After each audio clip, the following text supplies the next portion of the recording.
ஒட்டஞ்சத்திரம் அருகே உள்ள இடையகோட்டையில் பல நூற்றாண்டுகளை கடந்தும் ஜமீன் காலத்தில் கட்டப்பட்ட கல்தூண் இறுதிச் சடங்கு மண்டபம் கம்பீரமாக காட்சியளிக்கிறது.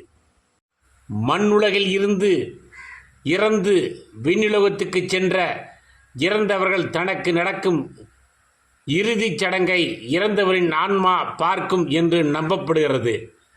திண்டுக்கல் மாவட்டம் ஒட்டஞ்சத்திரம் அருகே உள்ள இடையகோட்டையில் பல நூற்றாண்டுகளுக்கு முன்பு 2ஆம் பாளையாதிபதி எர்ரகுடி திப்பையா நாயக்கர் ஜமீன் ஆட்சி புரிந்து வந்தார். பரம்பரையாக தனது எல்லைக்கு உட்பட்ட மக்களுக்காக வாழ்வதற்காக அரண்மனை கட்டி ஆட்சி புரிந்து வந்தனர்.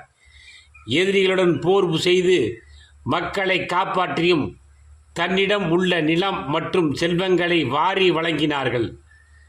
ஜமீன் இறுதி காலத்தில் அனைத்து தரப்பு கிராம மக்களும் ஒன்று சேர்ந்து வந்து இறுதிச் சடங்கு நடத்திய பின்பு உறவினர் முன்னிலையில் தாராயுதப்பட்டை முழங்க உடலை ஊர்வலமாக மயானத்துக்கு எடுத்து சென்று இறுதிச் சடங்கு நடத்திய பின்பு உடலடக்கம் செய்வார்கள்.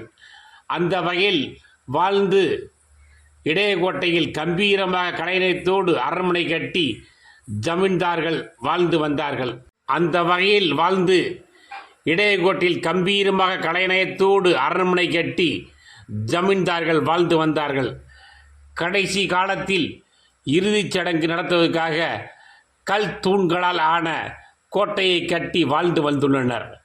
கோட்டைகளும் அரண்மனைகளும் சிதையாமல் இன்னும் காலத்திற்கு கம்பீரமாக காட்சியளிக்கிறது.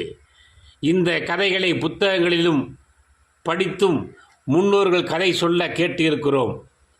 ஆனால் பல நூற்றாண்டுகளில் கடந்தும் ஜமீன் காலத்தில் கல்தூணால் கட்டப்பட்ட இறுதிச் சடங்கு கல்தூண் மண்டபம் இதுவரை எந்த பாதிப்பும் ஏற்படாமல் கம்பீரமாக ஜமீன் காலத்தில் போல் நிமிர்ந்து நிற்கிறது.